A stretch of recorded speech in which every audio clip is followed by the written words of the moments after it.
మొన్న ఎమ్మెల్సీ తీన్మార్ మల్లన్న గారి మీద జరిగిన దాడు చాలా అమానుషం. మేము మా గంగపుత్ర సంఘం తరపున అది ఖండిస్తున్నాం. ఎందుకనంటే ప్రశ్నించే వాళ్ళు ఎవరైతే ముందుకొస్తున్నారో వాళ్ళని అనగదొక్కుతూ ఈ పైన ఉన్న కులాల వాళ్ళు కొంతమంది అనగదొక్కే ప్రయత్నం చేస్తున్నారు. అందులోనే అదే భాగంగా ఈ దాడి అని చెప్పేసి మేము ఈ దాడిని ఖండిస్తున్నాము. ఇలాంటి దాడి మంచిది కాదు. ఎందుకనంటే పేద ప్రజల పక్షాన పనిచేస్తున్న తీన్మార్ మల్లన్నను మేము తప్పకుండా ముందుండి రక్షించుకుంటాం. ఇంకొకసారి ఇలాంటిది జరగొద్దని చెప్పేసి మేము వాళ్ళకు హెచ్చరిస్తున్నాం. మొన్న క్యూ న్యూస్ ఆఫీసులో జాగృతి కార్యకర్తలు ఈ తీన్మార్ మల్లన్న అలియా చింతపండు నవీన్ కుమార్ గారు ఆఫీస్ పైన దాడి చేయడము చాలా బాధాకరం.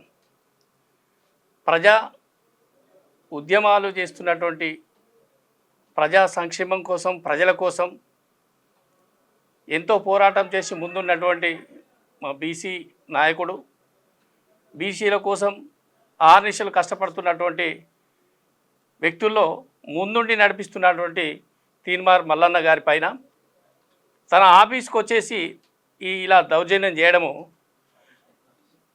యావత్ తెలంగాణ బీసీ నాయకులందరూ ఖండించాల్సిందిగా కోరుతా ఉన్నాం.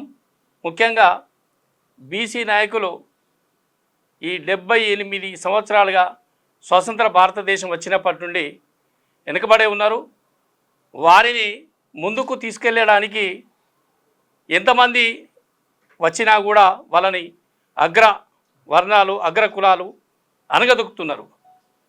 మరి ఇప్పటికి కూడా ఈ బీసీ నాయకులు తమ తప్పిదాలను తెలుసుకొని ఏ పార్టీలో ఉన్నా, ఏ రాజకీయాల్లో ఉన్నా, ఏ రాజకీయాలు చేసినా కూడా బీసీలందరూ ఒక్కటి అయ్యి ఈ యొక్క బీసీ నాయకత్వాన్ని బలపరచాలి.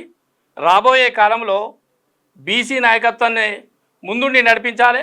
మన బీసీ నాయకులే ముందుండాలి. అంతేగాని ఎవరో అగ్రవర్ణాలు, అగ్ర కులాల నాయకత్వంలో బీసీ నాయకులు ఎవరు కూడా నడవద్దని చెప్పి ఈ సందర్భంగా మనవి చేస్తూ ఈ తీన్మార్ మల్లన్నకు మా మద్దతు తెలియజేస్తూ సెలవు తీసుకుంటున్నాం. Thank you.